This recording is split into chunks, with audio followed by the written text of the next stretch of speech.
The Jacksonville Jaguars are broken, and you'd be a fool to think the people that broke it can fix it. We'll talk about it today on Locked On Jaguars.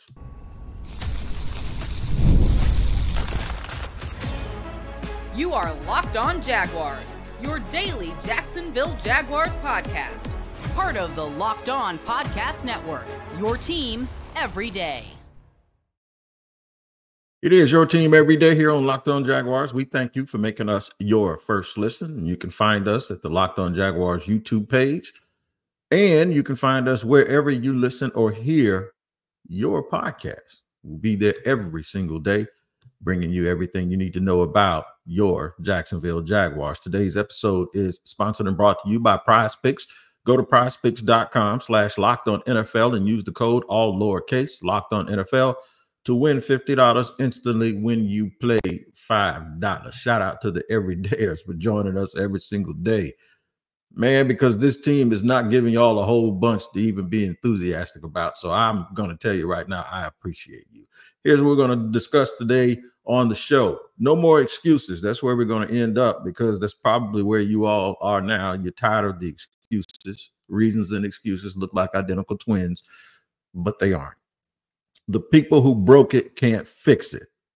This is a message to Shad Khan.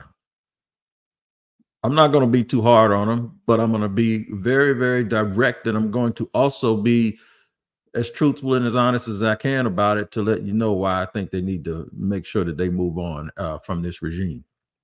But let's start with the fact that they are broken. They are broken. Why do I feel that way? That's obvious. But the other thing is, how did they get here? How did they get here? Sometimes you can use a side-by-side comparison, or sometimes you can use a comparison to other teams that play a certain way. Or then sometimes you can just point out the fact that you just look at the win column, the win-loss column. They're 1-5. And they were side-by-side yesterday against Chicago Bears. And one team had life. The other team looked like they had life, but the second adversity kicks in, all hell breaks loose. So we can now come to the conclusion that the Indianapolis Colts, who the Jaguars beat last week, are not very good, and that the Jags had every possible thing go correct in that game. I mean, it was like the best of the best. Trayvon Walker had 3 sacks and caused a fumble, and Trevor Lawrence had his best game as a pro, and Tank Bigsby had his best game as a pro, and Brian Thomas Jr. had his best game as a pro, and yet they won by 3 points. The game was tied with 30 seconds to go against a team that was depleted and playing with a 71-year-old quarterback. But we thought, okay, maybe this is the one where they get it and they turn it around. And then I said last week on the podcast, this can't be that game, that identity game. This can't be that cold splash in the water, cold splash of water in the face, or that smelling salt, or that smack across the dome that says, wake up, fool, don't get fooled, don't get tricked. Well, that's exactly what it was. It was a wake up fool. By 11 o'clock yesterday, an hour and a half after that game started, you realize that you hoodwinked yourself and that the Jaguars tricked us into thinking that maybe this was another situation where they could turn it on. All you got to do is listen to the post-game comments, whether it's from Andre Sisco, Doug Pederson himself, or Trevor Lawrence. This is a broken team. They're broken. And there's sometimes nothing better. There's nothing better than a dose of reality.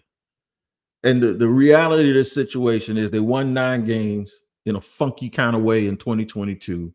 They won 9 games or lost 8 games in a funky kind of way in 2023, which was year 2. So we were trying to figure out, okay, which one is who are the real Jaguars? Are they the team that goes on these winning streaks, or are they the team that goes on these losing streaks, right?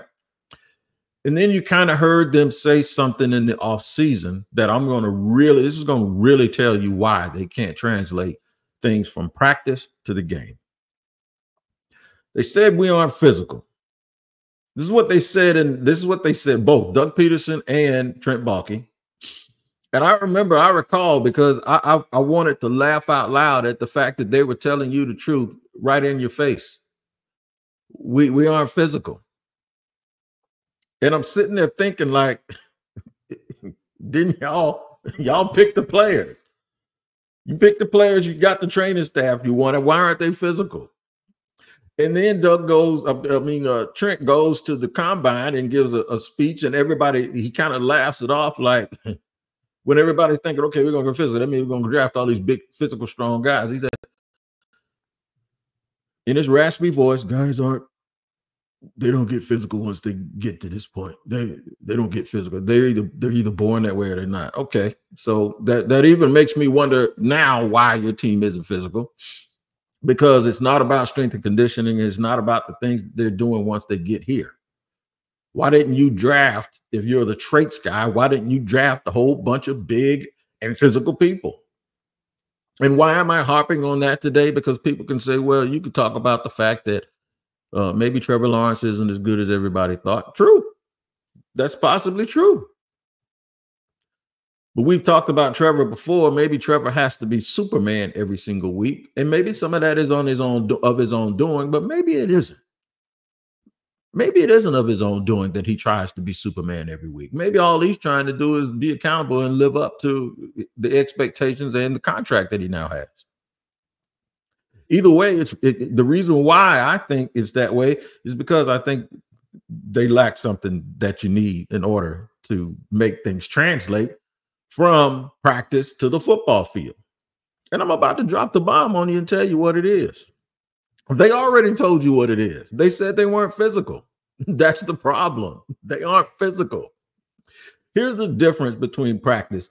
Whether it's Cisco, whether it's head coach Doug Pederson, all of them say, it's not what we do in practice. We practice, man. We practice and we practice and we do this. And on the practice field, I promise you, we come to work hard. We do this and we do that.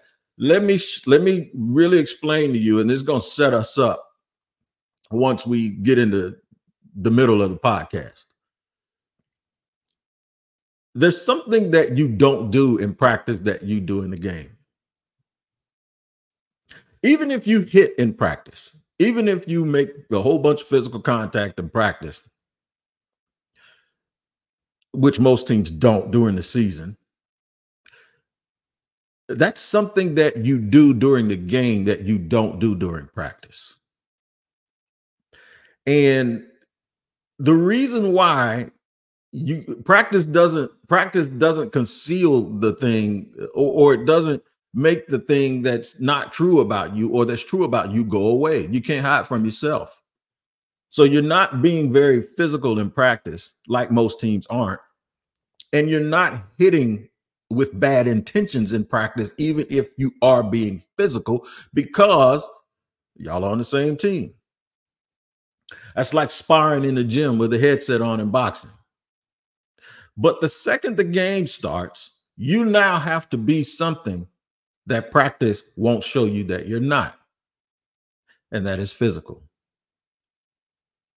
And everybody thinks that this team may be soft emotionally, or I've had people tell me they're mentally soft or they're mental midgets or whatever. I don't know if that's an appropriate word anymore these days. You can't say anything, but I will say this.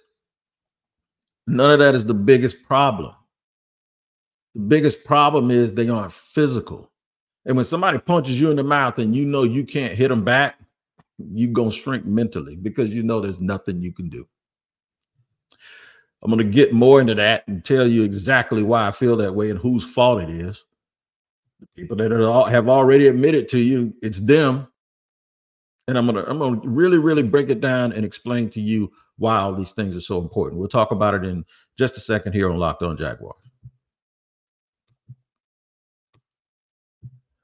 Today's show is brought to you and sponsored by Hims. Guys, sometimes intimate moments can happen spontaneously.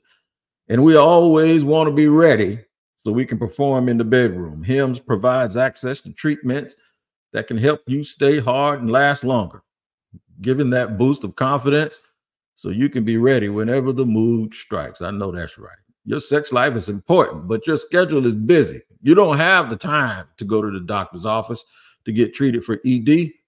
Through Hims, you can get personalized ED treatment without stepping foot outside of your door. Start your free online visit today at hims.com/lockedon. That's HIMS, HIMS.com/locked-on for your personalized ED treatment options. HIMS.com/locked-on. The products mentioned are chewable compound products which are not approved by or verified for safety or effectiveness by the FDA. Prescriptions require an online consultation with a healthcare provider who will determine if appropriate. Restrictions apply. See website for details and important safety information. Subscription required. Price varies based on product and subscription plan. Today's show is also sponsored to you by Hillsdale College. Man, when you want to get smarter, and you know what I mean by get smarter, you want to be more adept to talk about certain things, but sometimes time is your most precious commodity, so you don't want to waste it through the same mind-numbing content for hours and hours. How can you spend it wisely to improve yourself? Well, history, economics, the great works of literature, the meaning of the U.S. Constitution. Woo. Did you study these things in school? Probably not. Or even did you maybe give it the time that it needed? I tell you what, you can take a refresher course, or all you got to do is go to Hillsdale College. They're offering more than 40 for free. That's right. Free online courses, including Constitution 101, the meaning and history of the Constitution. We all might need to look at that one right now. The Great American Story of Land of Hope and the Rise and Fall of the Roman Republic. Go right now to hillsdale.edu/locked-on to enroll. There's no cost and it's easy to get started. That's hillsdale.edu/locked-on to register. We'll spell Hillsdale, HILLSDALE.edu/locked-on.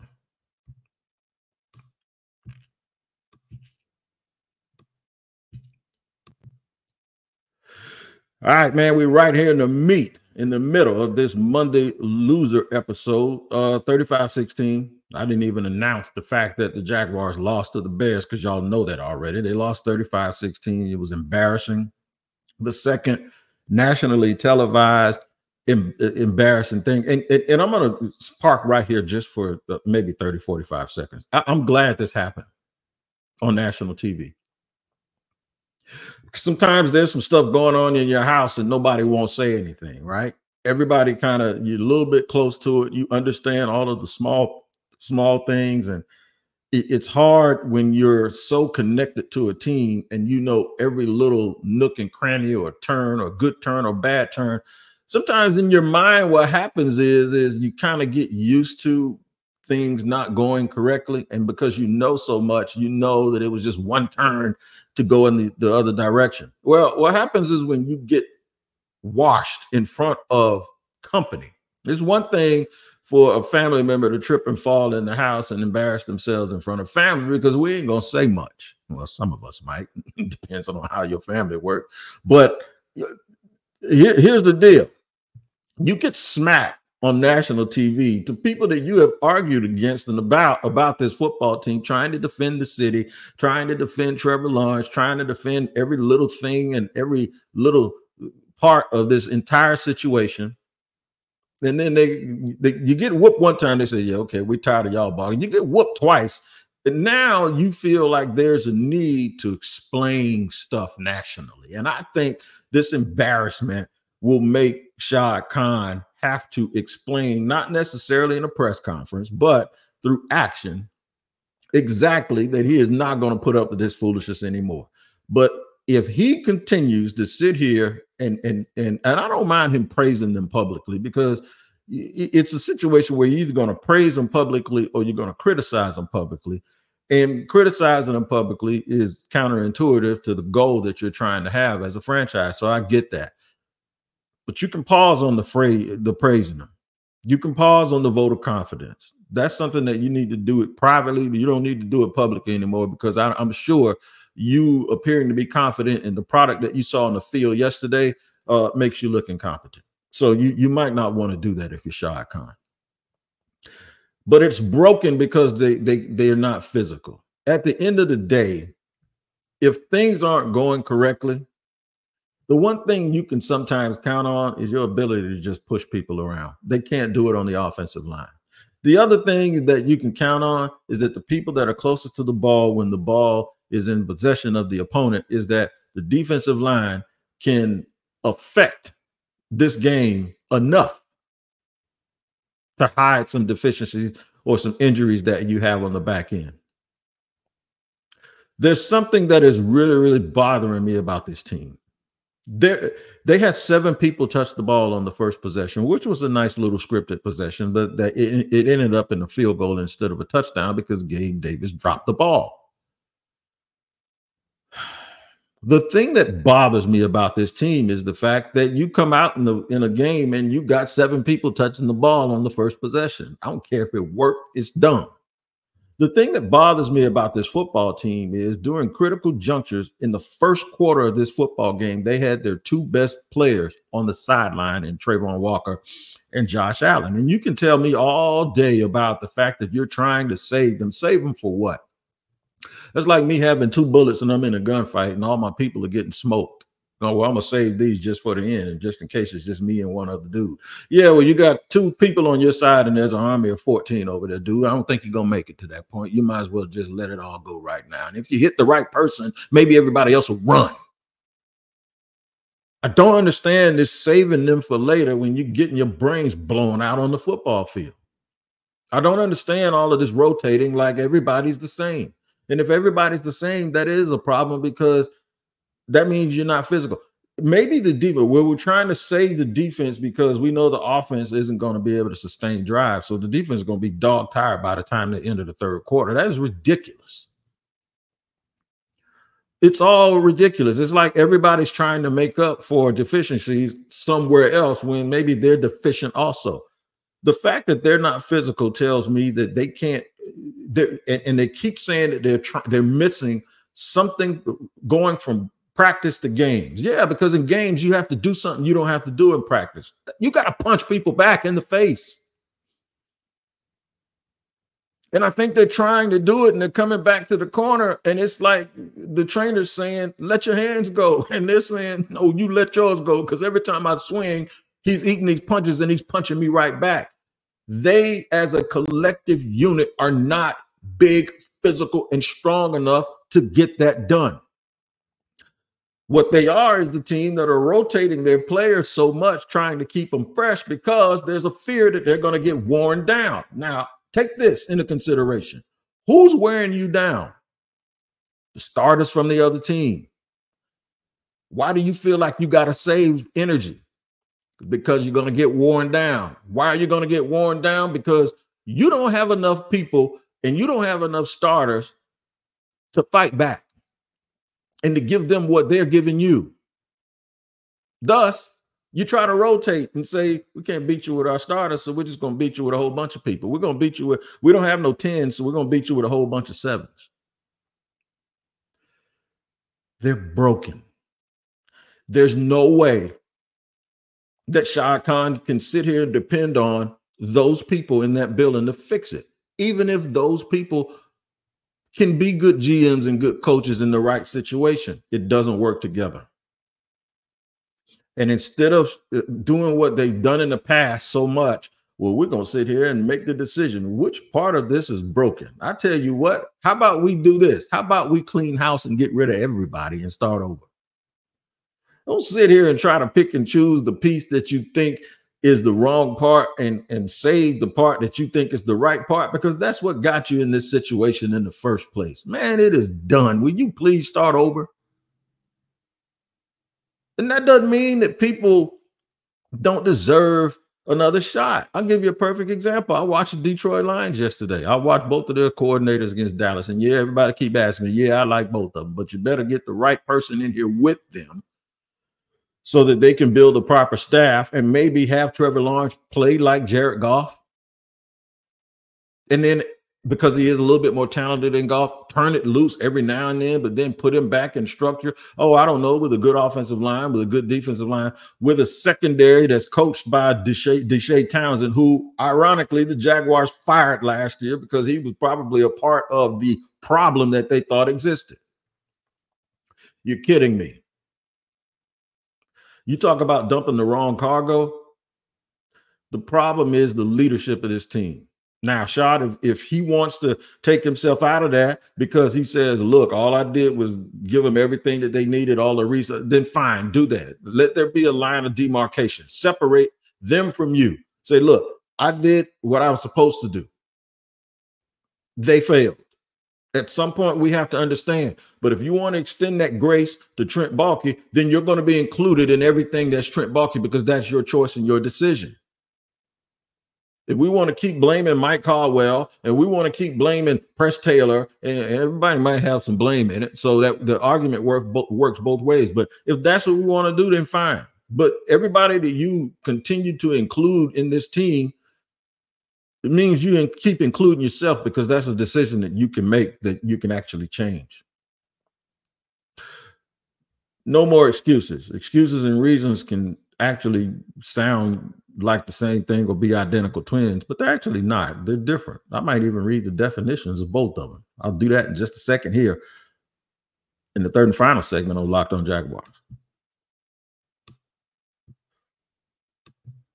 At the very least, you can win you some money while this team is playing so poorly. Prize Picks will help you do that. This is our sponsor for today. Prize Picks is the absolute truth, man. I used to say 5 million members. No, 10 million members of the Prize Picks family, and billions of dollars in awarded winnings have gone out. That sounds like fun to me. It should sound like fun to you. All you got to do is go to Prize Picks, man. Pick 2 or more player projections. You're going to go more than or less than. That's simple. And if you get them right, you can start winning. You can win up to 100 times the amount of money that you bet. That's right, or lay down on your projections. Download the app today and use the code LOCKEDONNFL to get $50 instantly after you play your first $5 lineup. I'll say it again. Use Locked On NFL, LOCKEDON NFL to get $50 instantly after you play your first $5 bet. All right, so there you go. Prize Picks, have you some fun. Player projections, just you against the computer, not you against 10 million people. All of y'all can win if you play it right on Prize Picks.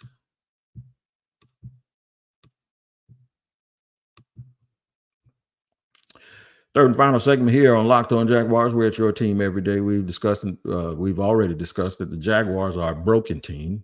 The people who broke it can't fix it. Shad Khan, the owner, he's included in the people that broke it. But the only thing is he's the owner, so he can fix it. If your car broke, say you had this car worth a lot of money, like it's a car you can't take everywhere. Like maybe you got a 1970 Chevelle, all hooked up, everything, pipes, everything redone.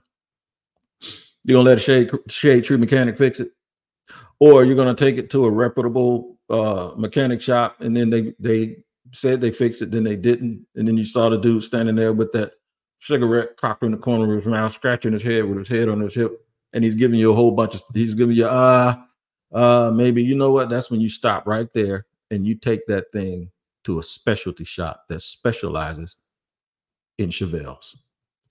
You do not keep taking that car back to the same place where the dude is standing there costing you money, telling you what he thinks it might be.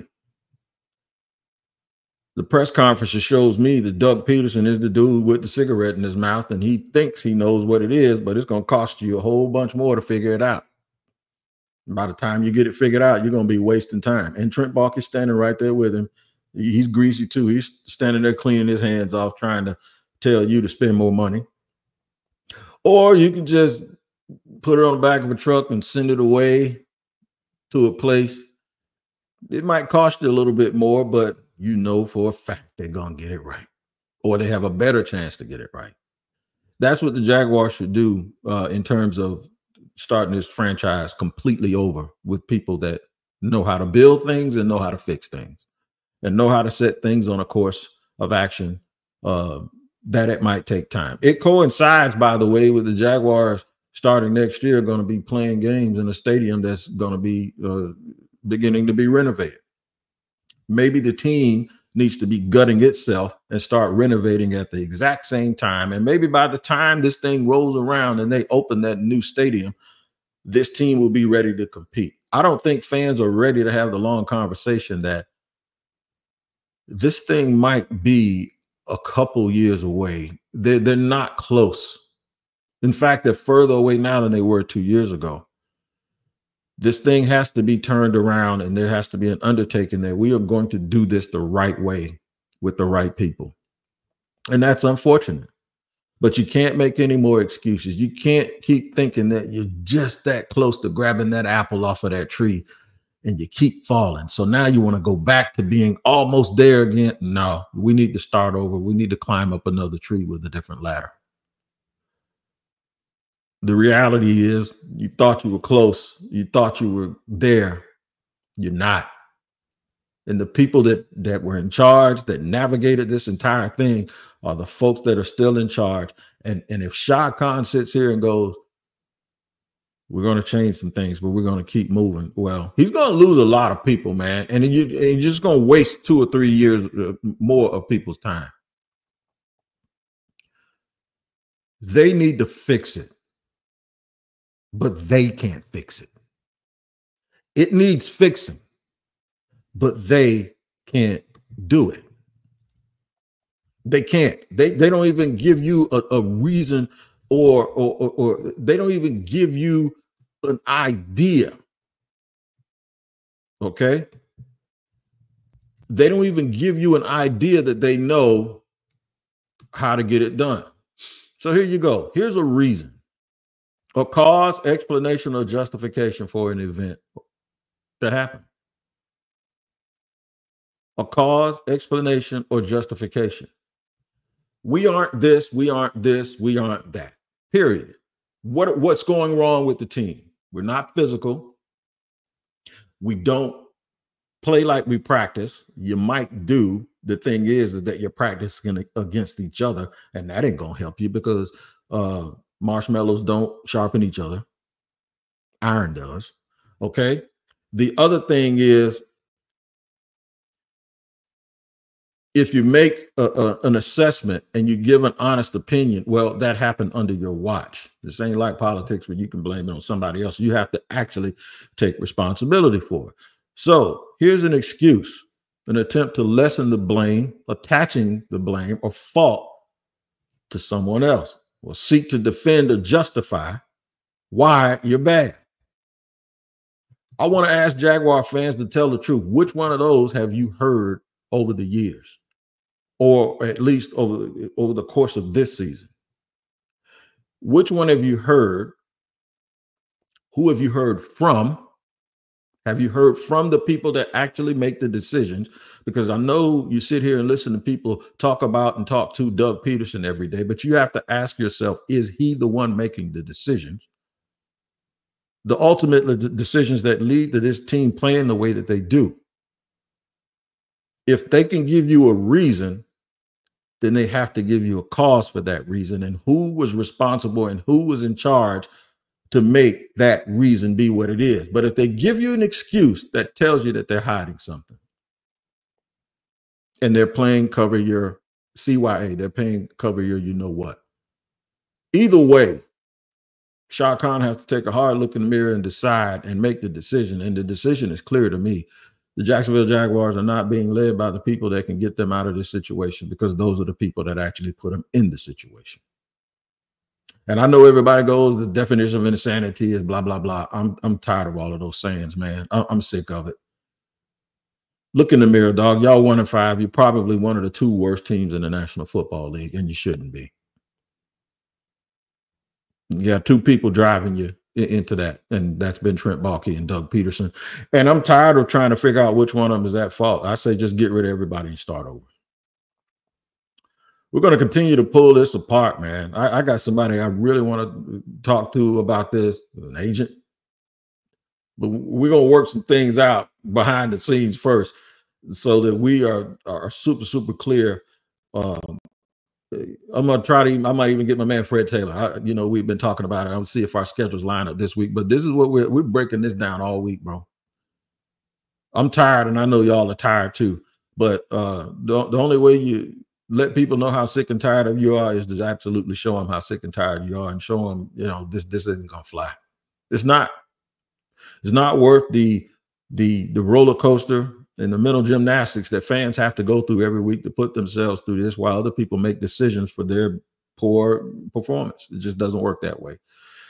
I tell you what does work is Locked On NFL. It's a double dose of Locked On NFL, the new Locked On NFL show. You get 2 shows every day, one with the madman Tyler Rowland early in the morning, giving you all of the NFL's biggest stories with the help of local experts that cover the team and know the team like no one else. And then you can come see me at the barbershop, Tony Wiggins, right smack in the middle of the daytime, and we'll give it to you like nobody else does. On Locked On NFL, you can find it on the Locked On NFL YouTube page or wherever you hear or listen to your podcast. All right, man. Y'all hang tough. Jaguar fans, I know it's not easy, but it can get better. It's just going to take a while. And Shad has to do the right thing. All right, we'll see you next time here on Locked On Jaguars. You guys make sure you take care of each other, and we'll do the same.